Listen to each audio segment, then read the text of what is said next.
আসসালামু আলাইকুম। আশা করি সবাই ভালোই আছেন। আমি আলহামদুলিল্লাহ আল্লাহ পাকের অশেষ রহমতে ভালো আছি। তো আপনাদের মাঝে আসছি আমি কিছু কথা বলার জন্য। কথাগুলো হলো এই যে এই এত চ্যানেল যেমন এটিএন বা যমুনা টিভি বা এন টিভি অনেকগুলো চ্যানেল বাংলার বুকে আগে ছিল। এখন হয়তো বা কিছু চ্যানেল দেখা যাচ্ছে না, কিছু চ্যানেল ইউটিউবে আছে, কিছু চ্যানেল নাই। অদৃশ্য মাছরাঙা টিভি হয়তো বা ইউটিউব চ্যানেল দেখা যাচ্ছে।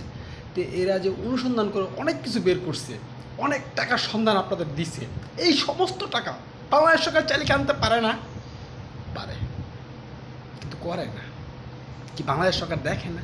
বাংলাদেশ সরকার শোনে না, বোঝে না? আমি যে কথাগুলো বলছি এর জন্য হয়তো বা আমার বাস আমান্ডাই দিব, কিন্তু মাগার সরকার যদি চায়, এই যে মানুষগুলো না খায় রয়েছে, একবেলা খায় একবেলা খাইতে পারে না, তাই সমস্ত টাকা তো আমগোর টাকায় সরকারে ফুটানি করে, আমগোর টাকায় সরকারের গাড়ি চড়ে, আমগোর টাকায় সরকারের সব কিছু করে। সরকার বাপের টাকা, ওর বাপে কামায় দিয়ে গেছিল। তো বাপের টাকা রে, আমগোর টাকা এত কিছু করলি, আমগোর টাকা করলি, আমগোর দিতে টাকা দেখ।